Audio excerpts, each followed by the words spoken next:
치과 치료는 정말 0.1mm의 싸움이기 때문에 잘못된 판단이 환자분의 인생에 정말 치명적인 영향을 줄 수 있습니다.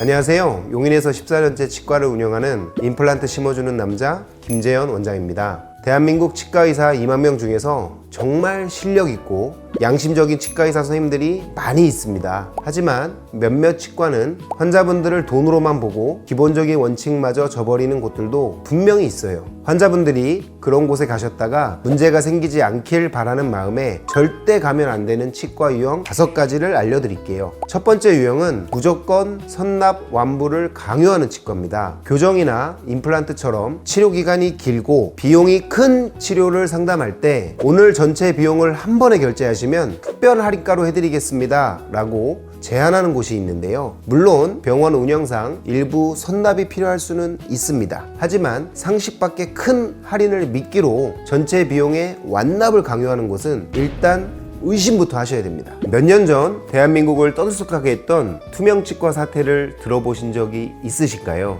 수많은 환자분들에게 교정 비용을 선불로 받고 제대로 된 치료를 해주지 않은 채 결국 폐업하여 환자분들에게 엄청난 피해를 남겼죠. 그때 거기서 피해보신 분이 저희 치과에 오셨어요. 그 사례를 한번 보여드리겠습니다. 바로 이 환자분인데요. 처음에 오셔서 얘기하시는 거 들어보니까 이미 큰 돈을 날리시고 치아는 방치될 대로 방치돼서 아주 망가져 있었습니다. 사실 다른 병원에서 시작된 복잡한 케이스를 저희 병원에서 이어서 치료한다는 것은 저희 치과 의사에게 정말 큰 부담이긴 합니다. 하지만 그분의 절박한 눈빛과 그동안의 마음고생을 듣고 있자니 같은 의사로서 너무나 부끄럽고 죄송한 마음이 들어서 도저히 그냥 보내드릴 수가 없었습니다. 그래서 2년 반이라는 치료 기간을 거쳐서 이렇게 최종적으로 치아를 잘 마무리하게 되었습니다. 이처럼 장기 치료의 비용을 한 번에 모두 받는 것은 환자에게 모든 위험을 떠넘기는 아주 무책임한 행위입니다. 사람 일이라는 게 어떻게 될지 모르기 때문에 선납 할인이라는 단어에 너무 혹하지 마시고 치료는 진행 단계에 맞춰서 비용을 지불하는 것이 가장 상식적이고 안전할 수 있다는 점 꼭 명심하시기 바랍니다. 두 번째 유형은 내세울 게 오직 가격밖에 없는 치과입니다. 세상에 싸고 좋은 것은 없다는 말. 치과 치료에서는 진리에 가깝습니다. 이런 이벤트 덤핑 치과는 2가지 함정을 가지고 있는데요. 첫째, 추가 비용의 함정. 막상 상담을 받아보면 환자분은 뼈이식이 필요하네요. 지대주는 이걸로 업그레이드 하셔야 돼요 라면서 온갖 추가 비용을 붙입니다. 결국 최종 비용은 저희 치과랑 비슷하거나 오히려 더 비싸지는 경우가 허다합니다. 둘째, 저품질 서비스의 함정입니다. 만약 정말 29만원, 39만원의 광고 가격 그대로 치료를 한다면 병원은 이익을 내기 위해 어딘가에서 원가를 절감해야만 합니다. 검증되지 않은 저렴한 재료를 사용하거나 위생관리를 소홀히 한다든지 혹은 의사 한 명이 하루에 수십 명의 환자를 공장처럼 찍어내듯 진료를 하게 됩니다. 아니면 경험과 실력이 부족한 의사가 환자분을 상대로 임상 데이터를 쌓는 그런 치료를 하게 되겠죠. 그렇게 해서는 절대 좋은 치료를 받으실 수 없습니다. 그리고 그 피해는 고스란히 환자분에게 돌아가게 되는 거죠. 환자분이 무슨 죄입니까? 그래서 좋은 치료는 적정한 가격을 지불하고 그에 합당한 최상의 서비스를 받는 것이지 무조건 싼 가격에 내 몸을 맡기는 도박이 아닙니다. 이 점을 꼭 명심하시기 바랍니다. 세 번째 유형은 원장 얼굴 한번 보기 어려운 치과입니다. 나의 치료 계획을 세워주는 사람이 치과의사가 아니라 상담실장이나 다른 직원과 상담을 한다면 제대로 진단을 내려서 치료 계획을 세울 수 있을까요? 치과 치료는 정말 0.1mm의 싸움이기 때문에 잘못된 판단이 환자분의 인생에 정말 치명적인 영향을 줄 수 있습니다. 그렇기 때문에 돈 이야기는 상담실장과 하더라도 반드시 나의 치료 계획은 치과의사가 직접 세워주는 곳으로 가셔야 합니다. 심지어 어떤 치과는 이런 데도 있습니다. 상담했던 원장과 실제로 내 입안에 손을 넣고 치료하는 원장이 다른 경우 누워보세요 하고 포를 덮었는데 치료 끝나고 일어나니 원장님이 그새 없어졌어. 무슨 홍길동도 아니고 이건 절대 있을 수 없는 일입니다. 물론 진료가 바쁘면 의사 선생님이 얘기를 하고 자리를 잠시 뜰 수 있겠지만 환자분의 상태를 진단하고 치료 계획을 세우고 그 계획에 대해서 책임지는 사람은 유형은 오직 의사뿐입니다. 상담 직원이 아니라요. 네 번째 유형은 설명을 제대로 해주지 않는 치과입니다. 충치가 5개 있네요. 다 떼우셔야 됩니다. 빼고 임플란트 해야 됩니다. 이렇게 일방적으로 통보만 하는 치과. 왜 치료해야 되는지, 지금 내 몸 상태가 어떤지, 어떤 다른 방법은 없는지 아무런 설명도 없이 치료부터 권하는 곳은 무조건 피하셔야 됩니다. 좋은 치과는 엑스레이 사진, 입안 사진 등 객관적인 데이터를 큰 모니터로 함께 보면서 환자가 자신의 상태를 완벽하게 이해할 수 있도록 설명해 줍니다. 마지막 5번째 유형은 결과에 책임지지 않는 치과입니다. 어쩌면 치과 치료에서 가장 중요한 기준일 수 있습니다. 치과 치료는 물건을 파는 것이 아니고 한 사람의 몸을 다루는 의료 행위이기 때문에 그 결과에 대해서는 의사가 책임을 져야 됩니다. 어떤 병원에서든 저희 병원 보증기간은 1년입니다. 언뜻 보면 합리적인 것 같죠? 하지만 생각을 해보세요. 임플란트 같은 수술은 진짜 문제가 1년 뒤 또는 2년 뒤에 씹는 힘을 받으면서 나타나는 경우가 훨씬 많습니다. 1년이라는 짧은 보증기간은 사실상 장기적인 결과에 대해서는 책임지지 않겠다는 말과 크게 다르지 않습니다. 환자분의 불편함에 끝까지 귀 기울여주고 함께 책임지는 자세가 되어 있는 병원, 만약 주변에 그런 병원이 있으시다면 평생 다녀도 좋은 병원이라고 생각합니다. 이처럼 나쁜 치과의 5가지 유형은 뒤집어 보면 좋은 치과의 5가지 조건이 됩니다. 첫 번째, 합리적인 수납 시스템. 두 번째, 가치 중심의 진료. 세 번째, 책임감 있는 주치. 네 번째, 투명한 설명. 5번째, 끝까지 책임지는 자세. 그럼 우리 동네에 이렇게 좋은 치과는 어떻게 찾을 수 있을까요? 여러분이 현명한 질문을 던지시면 됩니다. 치과에 가셔서 이 3가지는 꼭 확인해 보세요. 첫째, 원장님, 제 치아 상태를 엑스레이나 사진으로 직접 보면서 왜 이 치료가 필요한지, 치료하지 않았을 때 어떤 문제가 생길 수 있는지 자세히 설명해 주실 수 있나요? 이 질문은 환자의 투명성과 소통 의지를 확인하는 질문이 될 수 있고요. 두 번째, 오늘 상담해 주신 원장님께서 제 모든 치료 과정을 처음부터 끝까지 직접 책임지고 진행해 주시는 건가요? 이 질문은 병원의 주치 시스템과 책임감을 확인하는 질문입니다. 마지막으로 치료가 끝난 후에 보증기간은 어떻게 되고 장기적으로 문제가 생겼을 때 어떤 사후관리를 받을 수가 있을까요? 이 질문은 병원의 자신감과 진정성을 확인하는 가장 중요한 질문입니다. 좋은 치과를 찾는 과정은 단순히 치아를 치료하는 기술자를 찾는 과정이 아니라 내 몸의 일부를 맡기고 내 평생의 건강을 함께 할 수 있는 내 인생의 주치의를 찾는 과정입니다. 때로는 좋은 치과를 찾는 것이 너무 막막하고 어렵게 느껴질 수도 있습니다. 하지만 오늘 제가 말씀드렸던 기준들을 가지고 조금만 둘러보시면 분명 환자를 진심으로 위하는 좋은 원장님들을 만나실 수 있을 겁니다. 추가적으로 궁금하신 점이 있으시면 댓글 남겨주시고 앞으로도 여러분의 치아 건강을 위해서 좋은 정보를 알려드리겠습니다. 지금까지 용인에서 14년째 치과를 운영하고 있는 임플란트 심어주는 남자 김재현 원장이었습니다. 감사합니다.